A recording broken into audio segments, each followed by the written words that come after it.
Hello, hello student.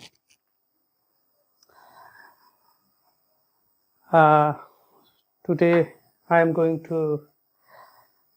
discuss in this video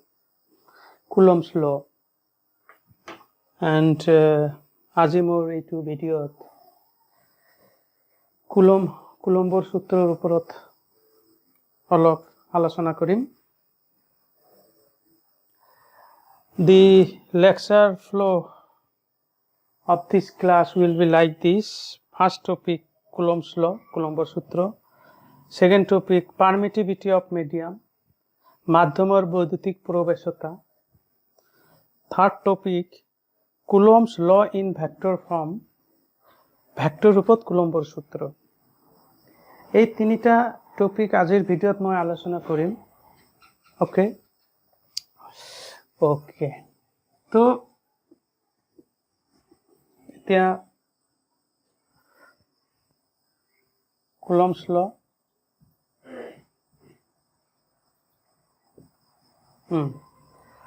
we know like charge আমি জানো like charge repel each other.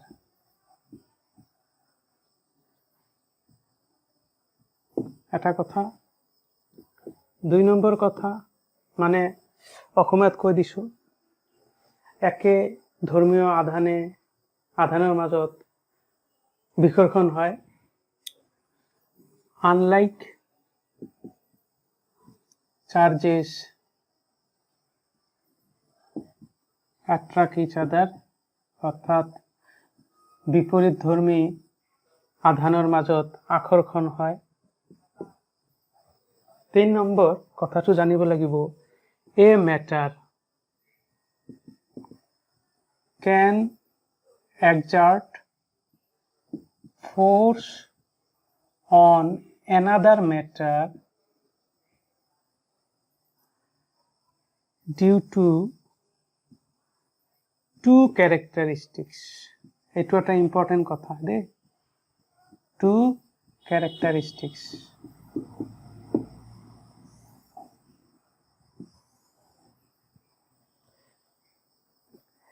অসমীয়াত এটা পদাৰ্থই আন এটা পদাৰ্থৰ ওপৰত বল প্ৰয়োগ কৰে দুটা ধৰ্মৰ কাৰণে। তাৰে এটা ধৰ্ম হল মাস আৰু এটা ধৰ্ম হল ইলেক্ট্ৰিক চাৰ্জ।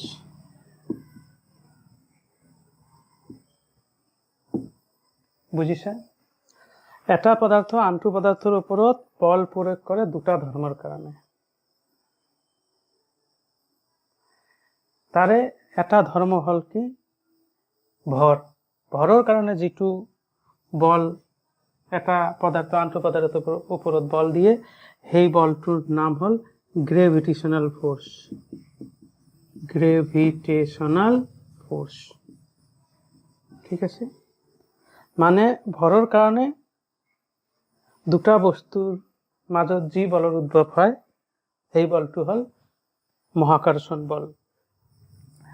বৈদ্যুতিক আধানৰ মাজত দুটা বস্তুৰ বৈদ্যুতিক আধানৰ বাবে দুটা বস্তুৰ মাজত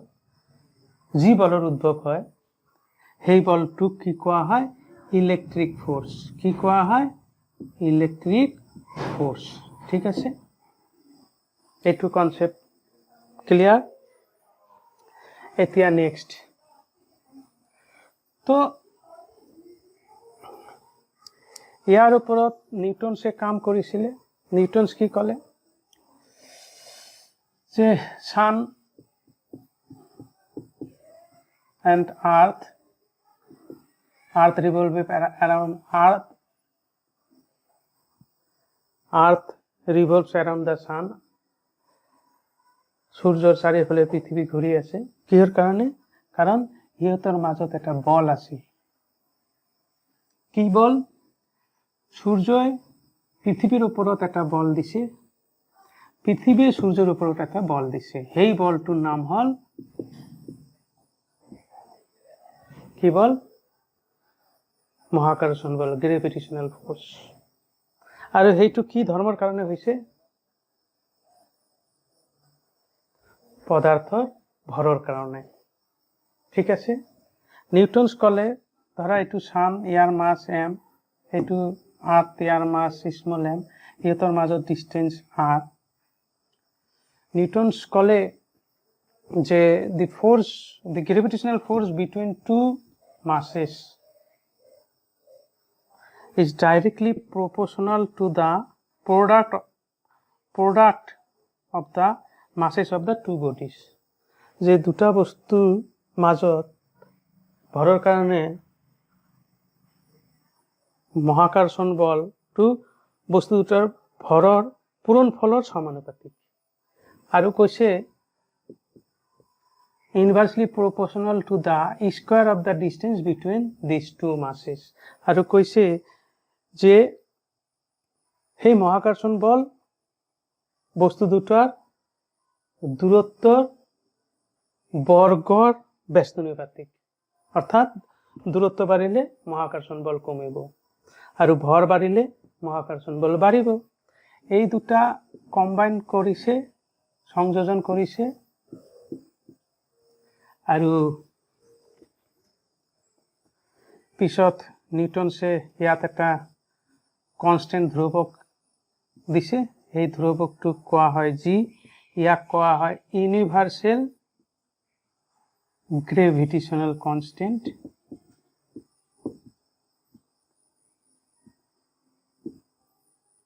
ওকে, সাৰ্বজনীন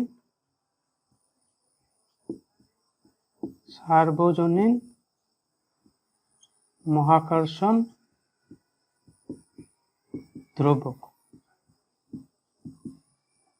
কিন্তু এই মহাকৰ্ষণ বলটো প্ৰকৃতি কেনেকুৱা মনত ৰাখিব। এই মহাকৰ্ষণ বলটো সদায় আকৰ্ষণী বল হয়, অৰ্থাৎ এট্ৰাক্টিভ ফৰ্চ হয়। 2 নম্বৰ, নিউটনে আৰু এটা ইম্পৰ্টেণ্ট কথা কৈছে, এই যে ধ্ৰুৱকটো, এই ধ্ৰুৱকটো বস্তু দুটাৰ মাজত কি মাধ্যম আছে সেই মাধ্যমৰ ওপৰত নিৰ্ভৰ নকৰে। এতিয়া বায়ু মাধ্যম হলেও যি বল হ'ব, ইয়াৰ মাজত যদি পানী থাকেও একে বল হ'ব। মানে এই ধ্ৰুৱকটো মাধ্যাকৰ্ষণৰ ওপৰত নিৰ্ভৰ নকৰে। 2 নম্বৰ, এই মহাকৰ্ষণ বলটো সদায় এট্ৰাক্টিভ ফৰ্চ হয়। তো তেতিয়া এই গ্ৰেভিটেশ্যনেল ফৰ্চটো ওলাইছে। কুলম্বে কি কৰিলে, এই নিউটনছ আৰু এই ফৰ্মুলাটোক কি কোৱা হয় এইটো কৈ দিওঁ এবাৰ। This is Newton's law of gravitation. মানে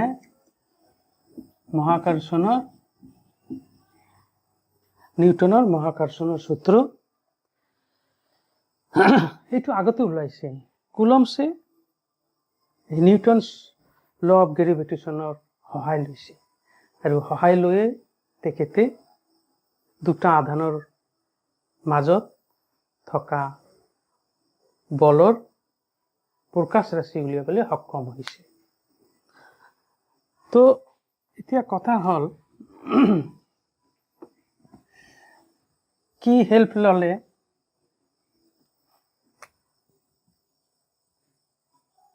কুলম্বছ ল ইন ইলেক্ট্ৰষ্টেটিক্স।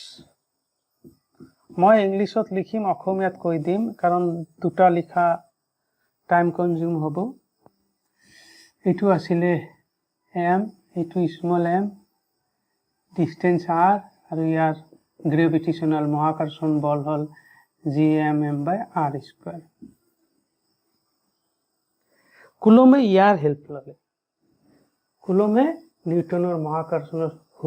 সূত্ৰৰ সহায়ত দুটা আধানৰ মাজত থকা বলৰ প্ৰকাশ ৰাশি উলিয়াবলৈ সক্ষম হৈছে। ঠিক আছে, এই কথাটো ইম্পৰ্টেণ্ট। তো কুলম্বে কি কৈছে যে Q1 Q2 দুটা কি চাবা দে।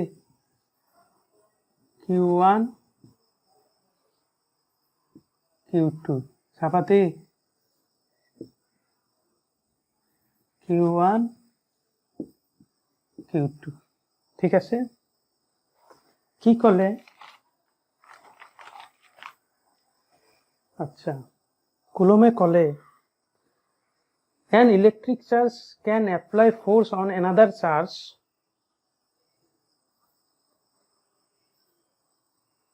but how much কথাটো এনেকৈ আর কি কইছে কুলমে কইছে যে এটা বৈদ্যুতিক আধানে আন এটা বৈদ্যুতিক আধানের উপর বল প্রয়োগ করে কিন্তু কিমান কৰে হেতু উলিয়াবলৈ তেখেতে নিউটনৰ গ্ৰেভিটেশনৰ সূত্ৰৰ সহায় লৈছিল ঠিক আছে দুটা আধানৰ মাজত থকা বৈদ্যুতিক বল উদ্ভাৱন কৰাৰ কাৰণে কুলম্বে নিউটনৰ গ্ৰেভিটেশনৰ সূত্ৰৰ সহায় লৈছে ঠিক আছে কুলম্বে কলে যদি লাইক চার্জ হয় Q1 এ ইয়াক ফোর্স দিব কারণ ইও ধনাত্মক এইটো আধানো ধনাত্মক এইটো আধানো ধনাত্মক এই আধানে ইয়াৰ ওপৰত এই পিনে বল দিব ইও ধনাত্মক এই আধানে ইয়াক এই পিনে বল দিব আৰু এইটো হল আধান দুটাৰ মাজত দূৰত্ব ইয়াত দেখা এইটো আধান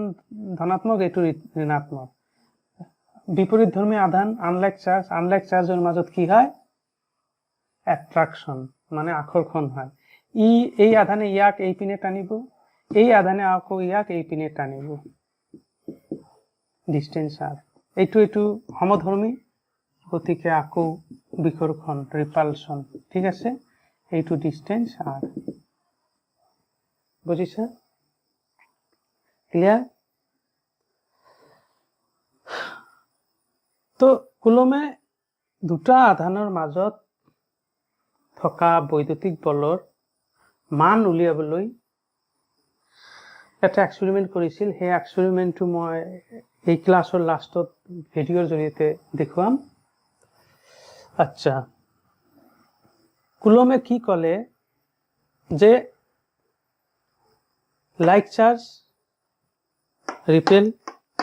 একে ধর্মী আধানের মাজত তো বিকর্ষণ হয় বিপরীত ধর্মী আধানের মাজত আকর্ষণ হয় তার মানে ইয়ার পৰা তেখেতে কলে যে বৈদ্যুতিক বল দুই ধৰনেৰ হব পাৰে আকৰ্ষণী বল আৰু বিকর্ষণী বল মানে electric force two types attractive force and repulsive force whereas gravitational force only one type that is attractive force অর্থাৎ মহাকর্ষণ বল সদায় আকর্ষণীয় বল কিন্তু বৈদ্যুতিক বল আকর্ষণীয় হ'ব পাৰে বা বিকৰ্ষণীয় হ'ব পাৰে মই ইংলিশটো লিখিম অসমীয়াত কৈ দিম ঠিক আছে আচ্ছা কুলম্বস কি কলে Coulomb's said that the force of attraction or repulsion between two point charges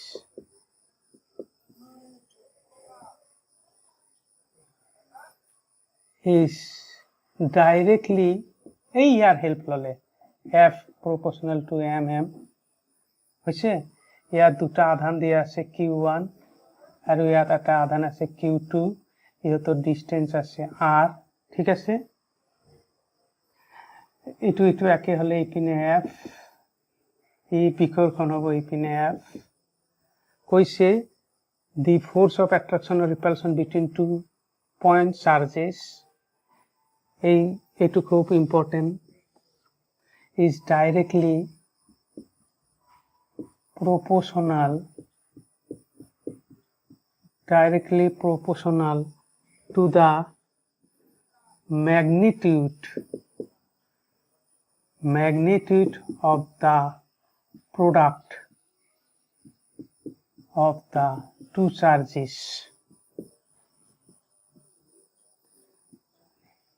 charges and inversely proportional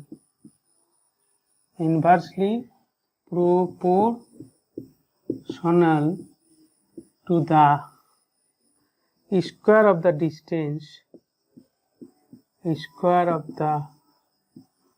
distance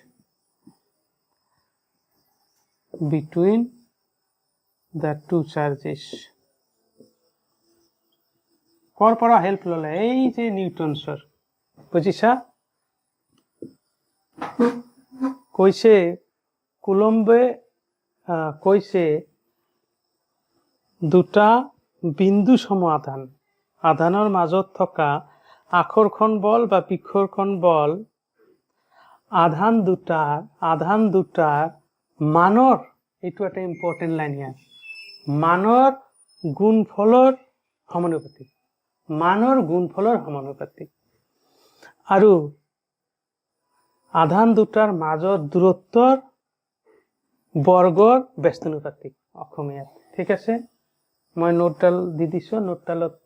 তোমালোকে চাই লবা ঠিক আছে তো বুজিছা এইটো কুলম্বস ল আছিল কুলম্বস ল কি হাকো কৈ দিও কুলমে কৈছিলে দুটা বিন্দু সম আধানৰ মাজত এতিয়া বিন্দু সম আধান কি বুজাই আছো দুটা বিন্দু সম আধানৰ মাজত থকা বৈদ্যুতিক আকৰ্ষণ বা বিকৰ্ষণ বল আধান দুটাৰ মানৰ গুণফলৰ সমানুপাতিক তাৰ মানে তো এইটো হল বল ইয়াৰ আৰু ইয়াৰ আধানৰ গুণফল মানে প্ৰডাক্ট কেনেকুৱা প্ৰডাক্ট অফ দ্য ম্যাগনিটিউড অৰ্থাৎ আধান দুটা মানৰ গুণফলৰ সমানুপাতিক মান অৰ্থাৎ ইয়াত পজিটিভ থাকিলে পজিটিভ এইটো পজিটিভ হলো পজিটিভ লিখিম আৰু যদি ইয়াত কেতিয়াবা q1 প্লাস q2 মাইনাস ইহঁতৰ মাজত কি হ'ব আকৰ্ষণ হ'ব কিন্তু তেতিয়াও আমি এইটো লিখিব নোৱাৰো ইয়াৰ কাৰণে এইটো লিখিব নোৱাৰো যে -q2 কিয় কাৰণ কৈছে মানৰ গুণফলৰ সমানুপাতিক মান মানে সদায় ধনাত্মকটো লোৱা হয় সেই কাৰণে এইটো নহব বুজিছা এইটো এটা ইম্পৰ্টেন্ট কথা হলনে নাই যে আধান দুটাৰ মাজত থকা বিকৰ্ষণ বা আকৰ্ষণ বল আধান দুটাৰ মানৰ গুণফলৰ সমানুপাতিক আৰু ইহঁতৰ মাজৰ দূৰত্বৰ বৰ্গৰ ব্যস্তানুপাতিক কথাটো বুজিছা এইটো আছিল কুলম্বস ল আচ্ছা এতিয়া মই বিন্দু সম আধান পয়েন্ট চাৰ্জ কি হেতু অলপ কৈ দিও দেখা এইটো এটা আধান আছে এইটো এটা আধান আছে q1 আৰু q2 এইটো হল আধান দুটাৰ মাজৰ দূৰত্ব তো এই আহিত বস্তুটোৰ আকাৰ এইখিনি কিন্তু দূৰত্ব কি এইখিনি কোনটো বেছি আধান দুটাৰ মাজত দূৰত্ব বেছি না আধান আহিত বস্তুটোৰ আকাৰ বেছি আহিত বস্তুৰ আকাৰটো বহুত কম তেতিয়া আমি ইয়াক বিন্দু সম আধান বা পয়েন্ট চাৰ্জ বুলি কম কিন্তু যেতিয়া এইটো আধান হ'ব ইহঁতৰ মাজত দূৰত্ব কম ইহঁতৰ সাইজটো মানে বস্তুটোৰ আকাৰ আৰু ইহঁতৰ মাজত দূৰত্ব কৈ অলপ বেছি বা প্ৰায় সমান বা বহুত বেছি আধান আহিত বস্তুটোৰ আকাৰ তেতিয়া আমি ইয়াক বিন্দু সম আধান নকম তাৰ মানে এইটো বিন্দু সম আধান নহয় এইটো বিন্দু সম এই দুটা বিন্দু সম আধান কাৰণ আধান দুটাৰ মাজত দূৰত্ব আহিত বস্তুটোৰ আকাৰতকৈ বহুত বেছি এইটো এটা ইম্পৰ্টেন্ট কথা কৈছিলে ঠিক আছে স্টেটমেন্টটো বুজিলা তো এতিয়া শুনা এই দুটা গাণিতিক সূত্ৰ মতে কম্বাইন কৰিলো q1 q2 by r square ইয়াত এটা ধ্ৰুৱক আহিব হৈছে স্মল k লিখিলো q1 q2 by r square ঠিক আছে এইটোৱে হল তোমাৰ কুলম্বস সূত্ৰ আৰু ইয়াত k2 হল কুলম্বস electrostatic constant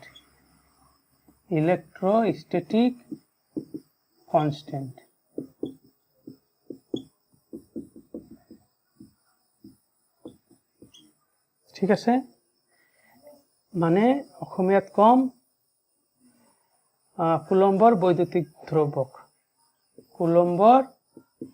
বৈদ্যুতিক ধ্ৰুৱক, ঠিক আছে। কিন্তু ইয়াত এটা কথা হল, এইটো আছিল মহাকৰ্ষণ সাৰ্বজনীন মহাকৰ্ষণৰ ধ্ৰুৱক,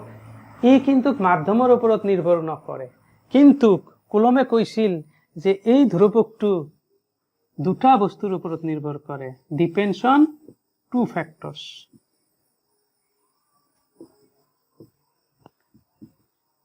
কুলমে কৈছে যে এই যে ধ্ৰুৱকটো আছে, এই ধ্ৰুৱকটো এই দুটা ফ্যাক্টৰসৰ ওপৰত নিৰ্ভৰ কৰে। এটা হল medium between two charges, এই যে আহি গল, যেনেকুৱা মহাকৰ্ষণ সূত্ৰ বস্তু দুটাৰ মাজত আধানৰ ওপৰত নিৰ্ভৰ নকৰে, কিন্তু কুলমে কলে এই ধ্ৰুৱকটো আধান দুটাৰ মাজত থকা মাধ্যমৰ ওপৰত নিৰ্ভৰ কৰে। 2 নম্বৰ কৈছে, কাৰণ এই ধ্ৰুৱকটো দুটা কাৰকৰ ওপৰত নিৰ্ভৰ কৰে, এটা হল আধান দুটাৰ মাজত থকা মাধ্যম, আৰু এটা হল system of unit Sujan, system of unit Sujan. তার মানে আমি এসআই পদ্ধতি লৈছো না সিজিএস পদ্ধতি লৈছো তাৰ ওপৰত নিৰ্ভৰ কৰে। তেনেহলে আহা কেনেকৈ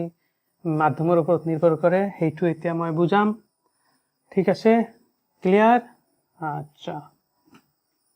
খুব ইম্পর্টেন্ট ক্লাস। আচ্ছা, তেনেহলে F equal to K Q1 Q2 by R square, ঠিক আছে। আচ্ছা, K is unlike gravitational constant because it is gravitational constant is unaffected by the medium, but this constant is affected by medium. এই ধ্ৰুৱকটো মাধ্যমৰ ওপৰত নিৰ্ভৰ কৰে, ঠিক আছে। এই মাধ্যমৰ ওপৰত নিৰ্ভৰ কৰে সেইটো বুজাৰ কাৰণে মই অলপ এটা নতুন টাৰ্ম ইউজ কৰিম, সেইটো হল permittivity of the medium, permittivity of the medium, খুব ইম্পর্টেন্ট কথা, মানে মাধ্যমৰ বৈদ্যুতিক প্রবেশতা।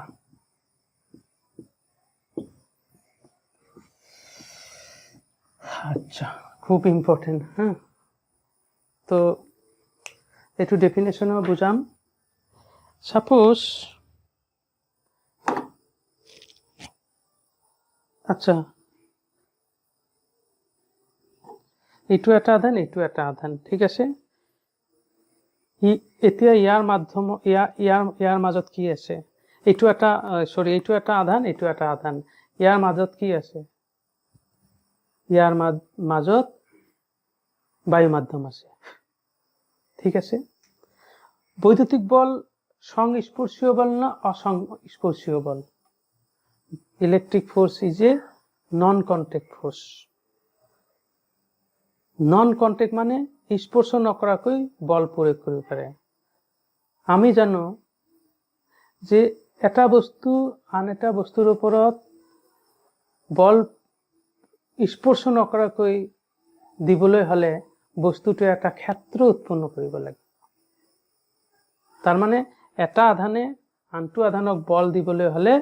এই আধানটো এটা বা এই আধানে বৈদ্যুতিক ক্ষেত্ৰ সৃষ্টি কৰিব লাগিব। তাৰ মানে এটা আধানে আনটো আধানৰ ওপৰত বল দিবলৈ হলে বৈদ্যুতিক ক্ষেত্ৰ সৃষ্টি কৰিব লাগিব, আৰু বৈদ্যুতিক ক্ষেত্ৰৰ জৰিয়তে এটা আধানে আনটো আধানৰ ওপৰত বল প্ৰয়োগ কৰিব পাৰে। বৈদ্যুতিক ক্ষেত্ৰ ইয়াৰ পিছৰ টপিকটো হয়, বুজাই দিম মই। আচ্ছা, এইটো পারমিটিভিটি অফ দ্য মিডিয়াম। আচ্ছা,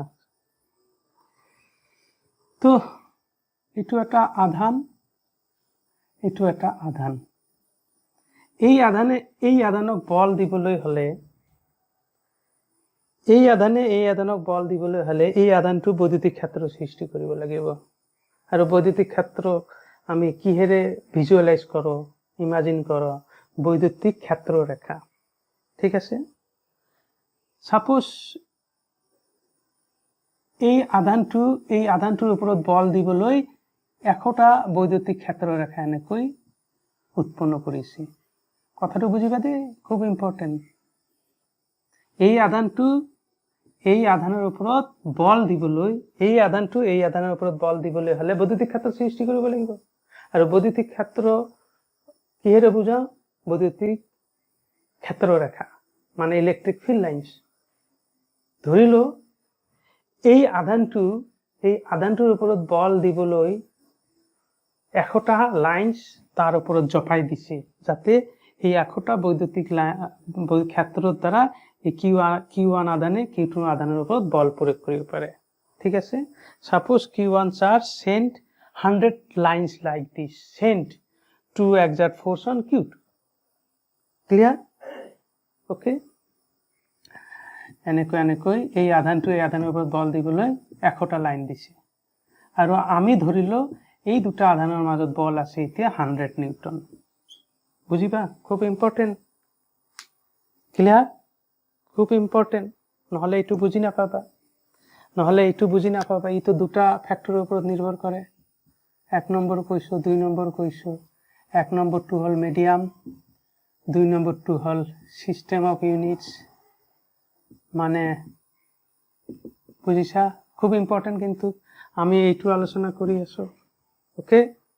বুজিছা ঠিক আছে আচ্ছা এতিয়া এই দুটা এইটো আধানক বল দিবলৈ একটা লাইন পঠোৱাই দিছে তো আমি এই দুটা আধানৰ মাজত থকা বলৰ পৰিমাণটো ধৰিলো 100 নিউটন এতিয়া যেতিয়া এই দুটা আধানৰ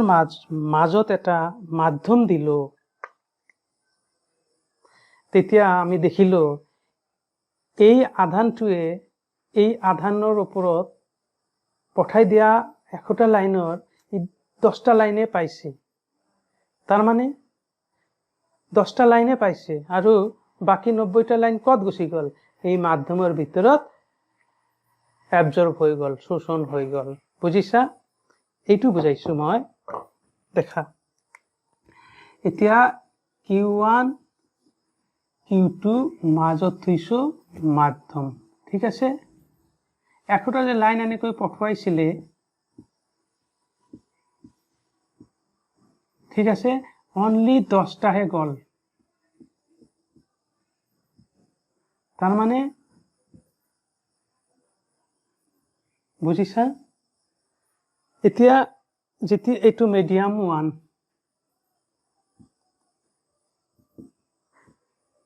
তার মানে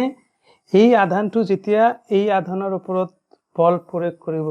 তেতিয়া যদি এই দুটা আধানৰ মাজত মাধ্যম থাকে তেতিয়া দেখিলো এই আধানৰ ওপৰত বল প্ৰয়োগ কৰিবৰ কাৰণে একটা লাইন দিছে কিন্তু এতিয়া একটা লাইনত 10টা লাইনহে এই Q2 আধানৰ ওপৰত বল প্ৰয়োগ কৰিবলৈ সক্ষম হৈছে বাকি 90টা লাইন কত গল বাকি 90টা লাইন মাধ্যমটোৱে কি কৰিলে মাধ্যমটোৱে এবজৰ্ব কৰিলে তেনেহলে বলৰ পৰিমাণ কিমান হৈ থাকিব বলৰ পৰিমাণ 10 নিউটন হৈ থাকিব তেনেহলে বল কিমান কমি গল বল কমিল 90 নিউটন ক্লিয়ার ওকে তার মানে ইয়াত আমি কি কম যে ফোর্স রিডিউসেস বাই আছিল কি বায়ু মাধ্যমত এতিয়া আছিল এয়ার মাধ্যমত এতিয়া মিডিয়াম 1 দিল তেতিয়া দেখিলো বায়ু মাধ্যমত থাকতে এখন নিউটন আছিল মিডিয়াম দিয়াৰ লগে লগে ইয়াৰ ওপৰত 10 নিউটনে দিব পাৰিছে বাকি 90 নিউটন বল কি মাধ্যমটোৱে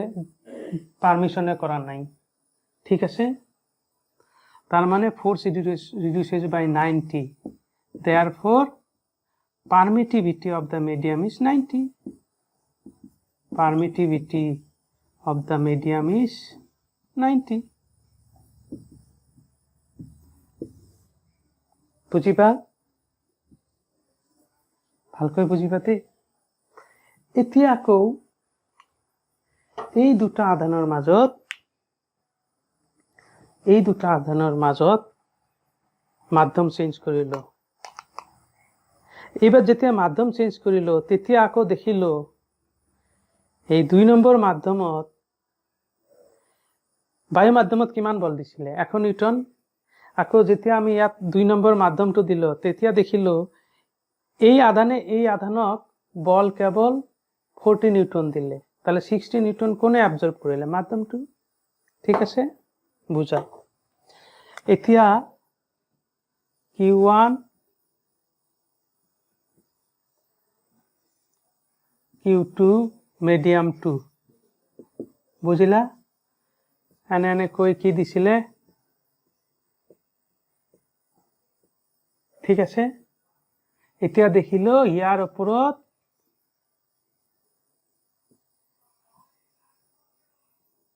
একটা লাইনেৰ ভিতৰত 40 লাইন হে এই মাধ্যমে যাব দিলে তাৰ মানে এই আধানেৰ ওপৰত 40টা লাইনেৰ কাৰণে হে বল প্ৰয়োগ কৰিব পাৰিলে কিমানটা দিছিলে লাইন একটা ইয়াত কিমানটা দিবি এই কিমান এই মিডিয়া এই মাধ্যমে কিমানটা যাব দিলে 10টা কিমানটা শোষণ কৰিলে 90টা ক্লিয়াৰ কিন্তু যেতিয়া আমি মিডিয়াম 2 দিলো তেতিয়া দেখিলো এই আধানৰ ওপৰত এতিয়া বল দিব পাৰে 40 নিউটন তার মানে 60 নিউটন কত গল বলটো 60 নিউটন বলটো কোনে যাব নিদিলে মাধ্যম তার মানে ইয়াতো ফোর্স রিডিউসেস বাই হাউ মাচ ফোর্স রিডিউসেস বাই মানে বলটো কিমান কমিল ফোর্স রিডিউসেস বাই 60 নিউটন মানে রিডিউস মানে তো বুঝিছো বল কমিছে তার মানে ফোর্স রিডিউসেস বাই 60 নিউটন তাহলে পারমিটিভিটি অফ দ্য মিডিয়াম কিমান permittivity of the medium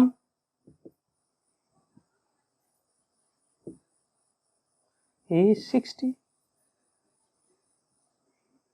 এতিয়া ভালকৈ বুজিবা বুজিছা ভালকৈ বুজিবা বস্তুবিলাক তাৰ মানে বায়ু মাধ্যমত এই আধানক বল দিবলৈ একটা লাইন পঠাই দিছে আৰু একটা লাইনৰ জৰিয়তে এই আধানৰ ওপৰত বল দিলে 100 নিউটন কিন্তু যেতিয়া মিডিয়াম 1 থৈ দিল তেতিয়া দেখিলো এই আধানৰ ওপৰত 10টা লাইনহে পঠাবলৈ সক্ষম হৈছে বাকি 90টা লাইন এই মাধ্যমে শোষণ কৰি ললে তেনেহলে 10টা লাইনৰ কাৰণে বল কিমান হ'ব 10 নিউটন ধৰি লৈছো তেনেহলে এই মাধ্যমত কিমান বল কমিল এই মাধ্যমত বল কমিল 90 তেনেহলে আমি কম মাধ্যমটোৰ প্ৰৱেশতা 90 মাধ্যমটোৰ বৈদ্যুতিক প্ৰৱেশতা 90 যেতিয়া মাধ্যম 2 দিল তেতিয়া এই আধানক 40 নিউটন বল দিবলৈ সক্ষম হৈছে তাৰ মানে এই মাধ্যমৰ মাজেদি 40টা লাইনহে এই Q2 আধানৰ ওপৰত যাবলৈ সক্ষম হৈছে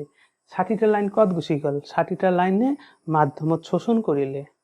তেনেহলে ইয়াত বল ৰিডিউসেস বাই 60 নিউটন মানে বল কিমান কমিলে 60 নিউটন তেনেহলে মাধ্যমৰ প্ৰৱেশতা আমি কম 60 ঠিক আছে তেনেহলে ইয়াৰ পৰা আমি we have made loss দেখা পারমিটিভিটি বেশি বল কম পারমিটিভিটি 90 বল কিমান 10 পারমিটিভিটি 60 বল কিমান 40 নিউটন কথাটো লক্ষ্য কৰিছা পারমিটিভিটি 90 বল কিমান 10 নিউটন পারমিটিভিটি 60 বল কিমান 40 নিউটন তার মানে কি বৈদ্যুতিক প্রবেশতা বেশি বল কম বৈদ্যুতিক প্রবেশতা ইয়াত অলপ কম বলটো বেশি তাহলে বৈদ্যুতিক প্রবেশতা কি তেনেহলে বৈদ্যুতিক প্রবেশতা হল কি এই দুটাৰ পৰা আমি কি বনাব পাৰো we can made loss here দেখা আমি ইয়াত একটা ক'ব পাৰো যে পারমিটিভিটি বেশি more is the permittivity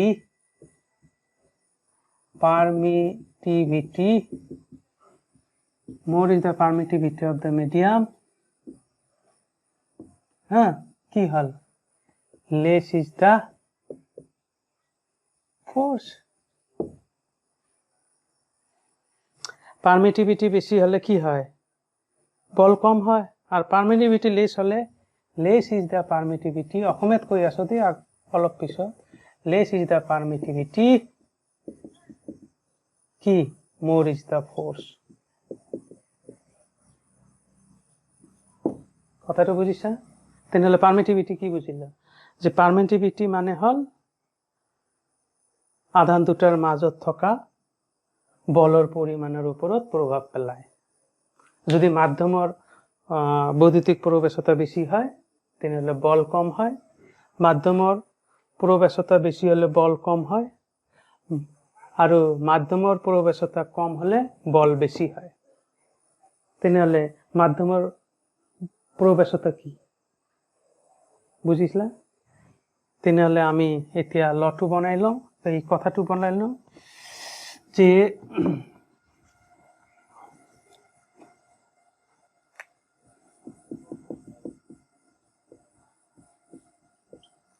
permittivity of the medium মানে মাধ্যমৰ বৈদ্যুতিক প্রবেশতা তার মানে it is a characteristics of the medium characteristics of the medium which affects the force between which affects the strength of the force between two charges আমি কিন্তু এই constant two উলাই আছো বুঝিলা তার মানে permittivity of the medium it is a characteristics of the medium এইটো হল মাধ্যমৰ ধৰ্ম যিয়ে আধান দুটাৰ মাজত থকা বলৰ ওপৰত প্ৰভাৱ পেলায় কেনেকুৱা প্ৰভাৱ এই যে প্ৰভাৱ কি প্ৰভাৱ মাধ্যমৰ প্ৰবেশত permittivity is more less is the force মাধ্যমৰ permittivity বেশি হলে ফোৰ্সটো কম হয় মাধ্যমৰ permittivity কম হলে ফোৰ্স বেশি হয় মাধ্যমৰ বৈদ্যুতিক প্ৰবেশতা বেশি হলে ফোৰ্স কম হয় আৰ মাধ্যমৰ বৈদ্যুতিক প্রবেশতা কম হলে ফোর্স বেশি হয় বুঝিছা অ্যাকচুয়ালি permittivity অর্থটো হল পারমিশন কিমান যাব দিয়ে কিমান বাধা দিয়ে কিমান যাব দিলে হেইটোৱে permittivity মানে পাৰমিশন ঠিক আছে বুঝিলা তেনেহলে আৰু এই permittivity of the medium is denoted by it is denoted by epsilon এই যে সিম্বলটা দেখিবা এনেকৈ লিখি এনেকুৱা ক্লিয়ার তো এটা কথা হল যে এইটো দেখা তার মানে permittivity is more F is less permittivity is less F is more এইটোৰ পৰা কি আহিছে যে ব্যস্তানুপাতিক না সমানুপাতিক ই বেশি হলে ই কম এটা মানে ব্যস্তানুপাতিক কতবা নহয় ফোর্স 1/epsilon তার মানে মাধ্যমৰ বৈদ্যুতিক প্রবেশতা বেশি হলে বল কমিব তেনেহলে কেত কেনেকৈ আহিব লাগিব এই কেত এপসিলন আহিব লাগিব না 1/epsilon 1/epsilon তেনেহলে আমি কেৰ এটা ফৰ্ম পালো 1/epsilon আমি কিন্তু ওই ধ্ৰুবকটোৰ মান উলাই আছো ঠিক আছে ক্লিয়াৰ তেনেহলে বৈদ্যুতিক প্ৰবেশতা কি মাধ্যমৰ বৈদ্যুতিক প্রবেশতা এইখিনি বুঝিছা কারণ ই বেশি হলে ই কমে তাহলে নিশ্চয় কি হবো ব্যস্তানুপাতিক হলে কেত কি হবো কেত যদি মই এনেকৈ এপসিলন বহাই দিলে হয় ইয়াত F equal to epsilon q1 q2 r square তেনেহলে সমানুপাতিক বুজালে হয় সেইকাৰণে 1 by epsilon কেৱল এটা কথা পালো ঠিক আছে ওকে নেক্সট গোলক মানে স্ফিয়ার আর বৃত্ত মানে সার্কেল ডিফারেন্সটো কি গোলক মানে হল ফুটবল টু গোলক সার্কেল মানে হল সাইকেলৰ টায়াৰ সাইকেল টায়াৰ হয় না তো সাইকেল টায়াৰত ইয়াৰ পৰা আহি আমি আকৌ ইয়াত আহিলো মানে এনেকৈ গৈ ইমান গলো কিমান কোনটো কিমান 360 ডিগ্ৰী মানে টুৱাইস পাই কিন্তু গোলক এটা টোটাল কোণ কিমান হয় জানা গোলক এটা টোটাল কোণ হয় এইটো হল গোলক মানে 3D আৰু সাৰ্কেল মানে হল 2D কোণ হল টুৱাইস পাই আৰ 3D টোটাল কোণ হল 4 পাই কথাটো মনত ৰাখিবা ঠিক আছে তাৰ মানে ফুটবলৰ সেন্টাৰত যেতিয়া এটা আধান থওঁ ফুটবলটোৰ ফুটবলটোত আধান এনে কৈ থৈ দিলো বুজিবা কথাটো ঠিক আছে নহলে অলপ টান হৈ যাব তো এতিয়া কথা হল এইটো এটা আধান আছে q1 আৰু যিকোনো স্পেস মানে এই স্পেস বৃত্ত হে 2D কিন্তু যিকোনো স্পেস কি 3D স্ফিয়ার কি 3D গতিকে ইয়াৰ পৰা এনেকৈ 1 ডিগ্ৰী কোণ কৰি যদি ধৰো তেনেহলে কিমান কোণ ওলাব লাগিব বুজিবা দে কাৰণ 3D কোণ টোটাল কিমান 3D কোণ টোটাল হল 4 পাই মানে 720 ডিগ্ৰী মানে 1 ডিগ্ৰী কৰি নিলে কিমান হ'ব 1 ডিগ্ৰী কৰি নিলে কিমান হ'ব এনেকৈ এইটো হল 1 ডিগ্ৰী এইটো 0 ডিগ্ৰী এইটো 719 ডিগ্ৰী আকৌ ইয়াত কি হ'ব 720 ডিগ্ৰী তাৰ মানে ইয়াৰ পৰা আকৌ যদি মই 3D স্ফিয়াৰত যাও তেনেহলে টোটাল কোণ কিমান 720 ডিগ্ৰী ঠিক আছে ওকে এতিয়া কথা শুনা ঠিক আছে এই আধানটোৰ ওপৰত বল দিব পাৰে q2 q3 এনেকুৱা q4 q5 এনেকুৱা q6 q7 q8 এনেকৈ কিমানটা আধানৰ ওপৰত বল দিব পাৰে 720টাৰ ওপৰত বল দিব পাৰে একেলগে কিন্তু আমাৰ কনসাৰ্ন কি আমাৰ কনসাৰ্ন হল q1 আৰু q2 কেইটা এটা তাৰ মানে 720ৰ ভিতৰত কেইটা একেলগে এই আধানটো একেলগে 720টাৰ ওপৰত বল দিব পাৰে ওকে q1 আধানে 720টা আধানৰ ওপৰত বল দিব পাৰে এনেকৈ কিন্তু আমাৰ কনসাৰ্ন হল কেইটা এটা আধানৰ ওপৰত তেনেহলে এই টোটালৰ কিমান হ'ব ওয়ান লাইন এফেক্ট মানে ওয়ান লাইন এফেক্ট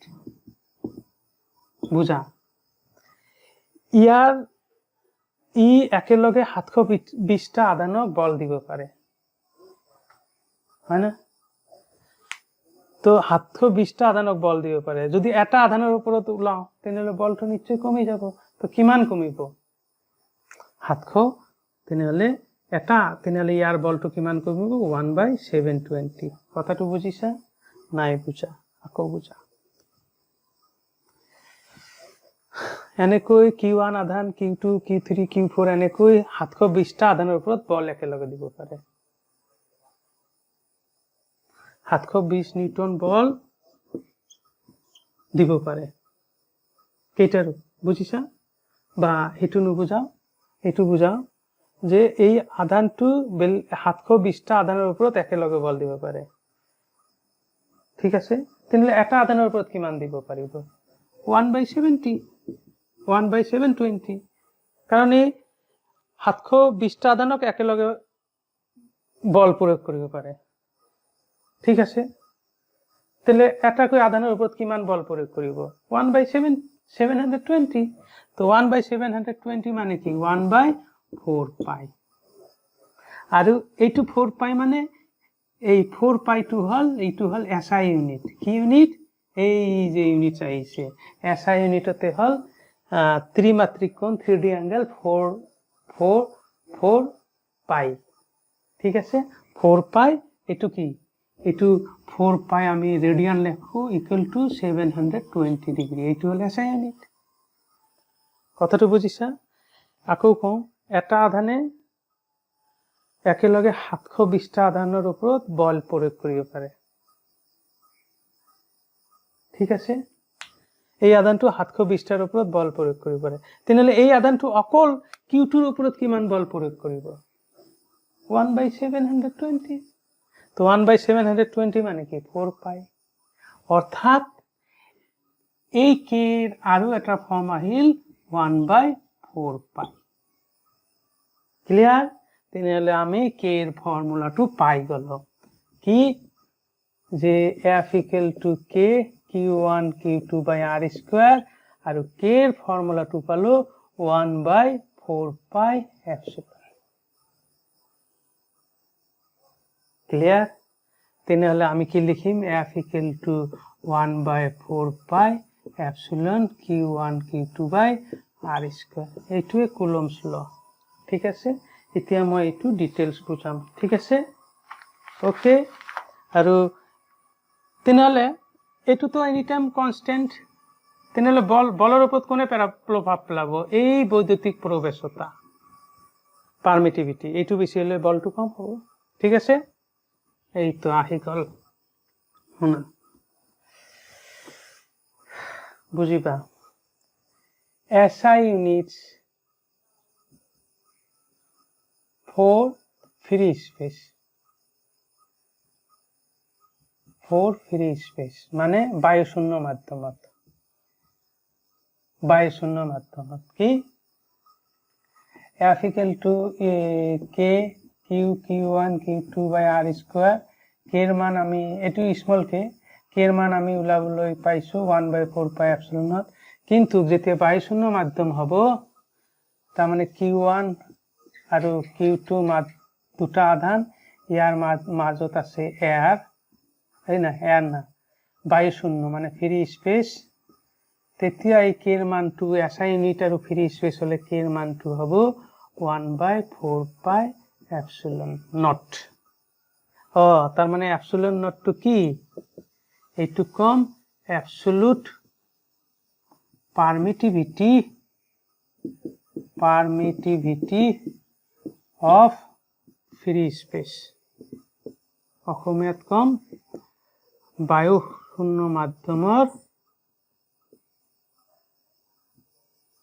মাধ্যমৰ বৈদ্যুতিক প্ৰৱেশতা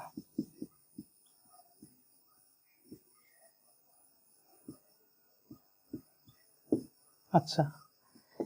এতিয়া ইয়াত আহা এই কে ইউনিটটো উলাম কে ইউনিটটো কি হ'ব k2 আহিল k2 এটু f এই r2 এই পিনে আনিলে ওপৰত গুছি যাব এই q1 q2 এই পিনে আনিলে তলত গুছি যাব q1 q2 ইকুয়াল টু কি হ'ব স্মল k তেনেহলে k এর একক কি হ'ব দেখা ইউনিট মানে ইউনিটস অফ k বা ইউনিট লিখো unit of k small k f or unit force or unit newton ডিস্টেন্সৰ ইউনিট মিটাৰ আছে স্কয়াৰ চাৰ্জৰ একক কুলম দুটা চাৰ্জ আছে স্কয়াৰ তেনেহলে ইয়াৰ একক কি হ'ব এপসিলন ইকুয়াল টু 1/4 পাই কে তাৰ মানে ইয়াৰ উল্টাটো নাইবা এইটো উলাৰ কাৰণে আকৌ এনে কইলিম f equal to 1/4 pi epsilon q1 q2 by r square তে epsilon তেনেহ'লে F R square 4 pi by Q1 Q2 equal to F তাহলে ইউনিট অফ এপসিলন এইটো ইউনিট নিউটন হ্যাঁ সরি কত ভুল হল সরি এই এপসিলনটো এই পিনে আনিলো তেনেহ'লে 1/4 পাই ইয়াত এফ Q1 Q2 বাই আৰ স্কোয়ার তেনেহ'লে ইউনিট মানে একক ইউনিট অফ এপসিলন ইয়াতো ইউনিট নাই এফৰ ইউনিট তলত কি নিউটন ওপৰত কুলম স্কোয়াৰ তলত কি মিটাৰ স্কোয়াৰ মানে ইয়াৰ ইউনিটেৰ উল্টা ক্যালকুলেশন কৰি এইটো ক্যালকুলেশন কৰি ওলাইছে ইয়াৰ মান হল এইটো মনত ৰাখিব লাগিব 22 মাধ্যমত 8.854 into 10 to the power minus 12 ইয়াৰ এককটি কি কুলম স্কয়াৰ নিউটন টু ওপৰত গেলে ইনভাৰ্স 1 মিটাৰ টু ওপৰত গেলে মিটার ইনভার্স 2 ঠিক আছে ক্লিয়ার ওকে এতিয়া তেনেহলে কে এর মানটো কিমান হয় 1/4 পাই মানে 3.14 epsilon naught 8.854 into 10 to the power minus 12 এইটো হৈ যায় 8.99 into 10 to the power এইটো আমি লিখিম সুবিধাৰ কাৰণে 9 into 10 to the power 9 কে এৰ এককটো কি আছিল ৰে newton metre square coulomb square তলত আছে ওপৰত গলে কুলম ইনভার্স 2 বুজিছা ক্লিয়ার তেনেহলে আমি বুঝিলো কি বুঝিলো যে ফোর্স ইন ভ্যাকুয়াম মানে ফ্রি স্পেসত ফোর্সের ফর্মুলাটো কি হ'ব কে এর মানটো হল 1/4 pi epsilon naught Q1 Q2 by R square যেতিয়া বায়ুশূন্য মাধ্যমত বুঝিলা এইটো কত পালো বায়ুশূন্য মাধ্যমত নাইবা কেতিয়াবা এনেকৈ লিখিম নিউমেৰিকেল কৰাৰ কাৰণে 9 into ইয়াৰ মান 9 into 10 to the power 9 Q1 Q2 by R square বুজিছা ঠিক আছে এইটো তো বহুত সময় লাগিব আৰু এটা ইয়াৰ ওপৰত ভিডিও বনাব লাগিব সম্ভৱ এতিয়া এই Q1 আৰু Q2 মাজত যদি এয়ার থাকে তেতিয়া হলে SI ইউনিট ফর এয়ার এই ফোর্স টু এয়ারত লিখিলো এই কে টু হব 1/4 পাই এপসিলন এয়ার মানে বায়ুশূন্য মাধ্যমত দেখা যায় এই এয়াৰৰ প্ৰৱেশতা পাৰমিটিভিটিৰ মান হল 1.008 এপসিলন নট বায়ুশূন্য ফ্ৰি স্পেসৰ ইমান হয় তাৰ মানে এইটো নিয়াৰলি 1 এই কাৰণে এয়াৰ আৰু বায়ুশূন্য মাধ্যমত প্ৰায় সমান long nearly same that is why force যেহেতু সেম ফোৰ্স ইন ভ্যাকুয়াম মানে আদান দুটাৰ মাজত বায়ুশূন্য মাধ্যমে হওক আৰু বায়ু মাধ্যমে হওক দুটাৰ কাৰণে এটা ফৰ্মুলা লিখিম 1/4 pi epsilon naught Q1 Q2 by R square ঠিক আছে যেতিয়া Q1 Q2 এতিয়া ইয়াত আকৌ মাধ্যম থৈ দিছো এই মাধ্যম ঠিক আছে এই মাধ্যমৰ পাৰমিটিভিটি এপসিলন বৈদ্যুতিক প্ৰবেশতা এপসিলন তেতিয়া ইয়াৰ SI ইউনিট ফর মিডিয়াম যিকোনো মিডিয়াম তেনেহলে কে এর মানটো আমি লিখিম 1/4 পাই এপসিলন তার মানে এপসিলন টু হল পারমিটিভিটি অফ দ্য মিডিয়াম অর্থাৎ মাধ্যমৰ এটো কেনেকুৱা পাৰমিটিভিটি কোৱা হয় অ্যাবসলিউট পারমিটিভিটি মানে পরম বৈদ্যুতিক প্রবেশতা কতবা তেনেহলে আপেক্ষিক আছে তার মানে অ্যাবসলিউট পারমিটিভিটি অফ মিডিয়াম তেনেহলে মিডিয়ামত আমি কেনেকৈ লিখিম ফোর্স ইন মিডিয়াম হলে কে এর মান two 1/4 pi epsilon Q1 Q2 by R square. ঠিক আছে, মনত থাকিব এইবিলাক খুবই ইম্পর্টেন্ট। ওকে, খুবই ইম্পর্টেন্ট। ঠিক আছে, অলপ ফাষ্ট কৰাও, টাইমটো হ'ব লাগিব। আচ্ছা, এতিয়া মই পঢ়াম আৰু দেখা যায় ফ'ৰ্চ ইন ভেকুৱাম বা air 1/4 pi epsilon naught Q1 Q2 by R square. Force in medium 1/4 pi epsilon Q1 Q2 by R square. যেতিয়া বায়ু শূন্য মাধ্যম আৰু বায়ু মাধ্যম হ'ব তেতিয়া আধান দুটাৰ মাজত বলটো মেক্সিমাম হ'ব। ঠিক আছে, ক্লিয়াৰ? এতিয়া মই পঢ়াম ৰিলেটিভ পাৰমিটিভিটি।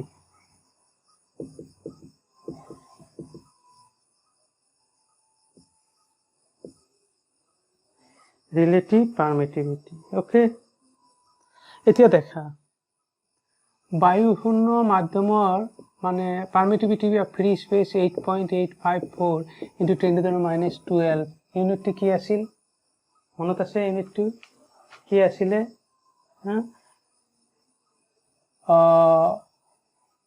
নিউটন ইনভার্স 1 বা coulomb square, newton inverse 1 metre square. এটু ওয়াটার, যদি 4 ওয়াটার, যদি দুটা আধানৰ মাজত মাধ্যমটো ওয়াটাৰ হয় তেনেহলে ইয়াৰ ভ্যালুটো হয় 7.0383 into 10⁻10 coulomb square newton metre inverse 1 metre square. তো মনত রাখা কোনটো সুবিধা? এনেকৈ মাধ্যমত এটা এটাকৈ মনত ৰাখা খুবেই প্ৰব্লেম। সেইকাৰণে আমি রিলেটিভ পারমিটিভিটি পড়া। রিলেটিভ পারমিটিভিটি মানে কি দেখা, বুঝা। ফোর্স ইন ভ্যাকুয়াম লিখিল বাই ফোর্স ইন মিডিয়াম। ঠিক আছে, বুঝিবা দে। ফোর্স ইন ভ্যাকুয়ামের ফর্মুলাটো কি? 1/4 pi epsilon not by Q1 Q2 by R square. এটু কি 1/4 pi epsilon Q1 Q2 by R square. তো এইটো ক্যান্সেল, এইবিলাক ক্যান্সেল, তেনেহলে এইটো যাব এপসিলন বাই এপসিলন নট। তো এপসিলন যদি মই ওয়াটার নিলো হয়, সে এক্সাম্পল ওয়াটার নিলো, তেনেহলে এইটো ওয়াটার হল হয়, এইটো এপসিলন নট, এইটো ওয়াটার হল হয়, এইটো হল হয় 7.083 into 10⁻10 নিউটন, আৰু এইটো হল হয় 8.854 into 10⁻12। এইটো দিয়ে ডিভাইড কৰিলে হ'ব 80। কিবা বুজিছা? তেনেহলে দেখা যেতিয়া আধান দুটাৰ মাজত বায়ু শূন্য মাধ্যম আছিলে তেতিয়া ইয়াৰ মাজত যেটো বল হ'ব এয়াৰ বা বায়ু মাধ্যম, তেতিয়া ইয়াৰ বলটো লিখিছো ম্যাক্সিমাম হয়। যেতিয়া আমি আধান দুটাৰ মাজত কোনো মাধ্যম বা মিডিয়াম এটা থম তেতিয়া বলটো কমিব। দেখাচোন ইয়াতে ফোর্স যেতিয়া বায়ুশূন্য মাধ্যমত আছিল, ফোর্স যেতিয়া ইয়াৰ মাজত ওয়াটাৰ দিল, কোন এইটুক দিয়ে এইটুক ডিভাইড কৰিলো, কোনে বেছি হল? তেনেহলে আমি ইয়াৰ পৰা কনক্লুশন এটা আনিলো, F ভ্যাকুয়াম ডিভাইডেড বাই FW, তো 80। তার মানে এইটু দিয়ে ডিভাইড করলে 80 হয়। তেনেহলে কোনটো বেছি? ইয়াৰ পৰা এইখিনি বুজিলো, force in vacuum greater than force in water medium by 80 times. কিবা বুজিলা তেনেহলে যেতিয়া আধান দুটাৰ মাজত বায়ু মাধ্যম আছিলে আচ্ছা when the water medium is placed between these two charges যেতিয়া আমি এই আধান দুটাৰ মাজত আমি এটা মাধ্যম পানী মাধ্যম থৈ দিলো তেতিয়া দেখিলো যে বায়ুশূন্য মাধ্যমতকৈ পানী মাধ্যমত বল কিমান কমিছে 80 গুণ কমিছে তেতিয়া আমি কম এই 80 টু এই 80 কম আমি রিলেটিভ পারমিটিভিটি কি কম রিলেটিভ পারমিটিভিটি ওকে বুঝিলা তেনেহলে রিলেটিভ পারমিটিভিটি কি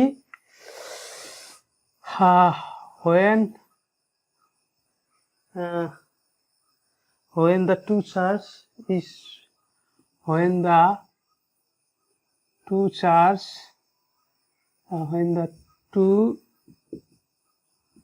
charges is placed অসমীয়াত কৈ আছো is placed in a medium then the forces between them decreases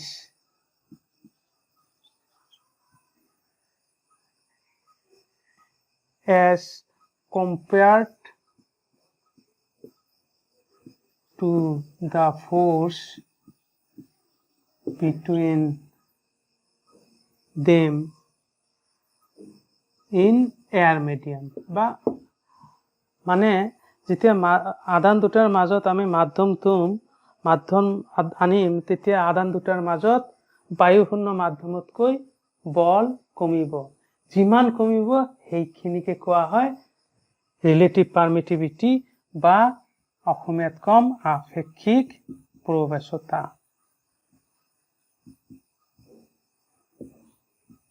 ঠিক আছে তেনেহলে আমি এইটো লম তেনেহলে আমি এই দুটাৰ পৰা আমি বস্তুটো কি পালো যে এইটো হল কি ফর্মুলা রিলেটিভ পারমিটিভিটি তার মানে relative permittivity is denoted by epsilon r আর এইটো কি হয় এইটো কি মিডিয়াম উপরটো হ'ব মিডিয়াম আৰু তলটো কি হ'ব ভ্যাকুয়াম মানে উপৰটো মাধ্যম তলটো বায়ুশূন্য মাধ্যম বা এয়াৰ মাধ্যম আৰু সেইখিনি ইকুয়াল টু কি force in vacuum by force in medium বুজিছা বা কেতিয়াবা আমি মাধ্যম নেলিখি এনেকৈ লিখি দিলো খালি লিখিব পাৰো ঠিক আছে তেনেহলে ৰিলেটিভ পাৰমিটিভিটি আপেক্ষিক প্ৰবেশতা হল মাধ্যমৰ প্ৰবেশতা আৰু বায়ুশূন্য মাধ্যমৰ প্ৰবেশতাৰ অনুপাত আৰু ইয়াৰ মান আধান দুটাৰ মাজত থকা মাধ্যম আধান দুটাৰ মাজত যেতিয়া বায়ুশূন্য মাধ্যমত থাকিব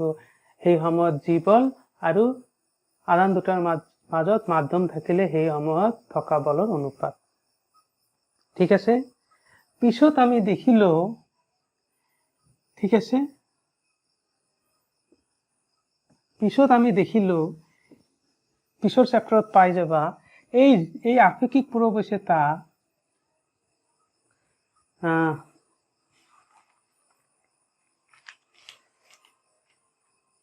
আচ্ছা টাইম টু ফ্যাক্টর হৈ গল আচ্ছা এইটো আমি কেনেকৈ লিখিম পিছত মই বুজাই আছো এইটো আমি তেনেহলে আপেক্ষিক প্রবেশতা হল আর মাধ্যমৰ প্ৰবেশতা বাই বায়ুশূন্য মাধ্যমৰ প্রবেশতা তেনেহলে এইটো আমি লিখিম ই আর ই এপসিলন নট ঠিক আছে বৈদ্যুতিক অসমীয়া নামটো ভুলি গলো ঠিক আছে ইয়াৰ ওপৰত আৰু এটা ভিডিও কৰিব লাগিব ঠিক আছে থ্যাংক ইউ ইয়াৰ ওপৰত আৰু এটা ভিডিও কৰিব লাগিব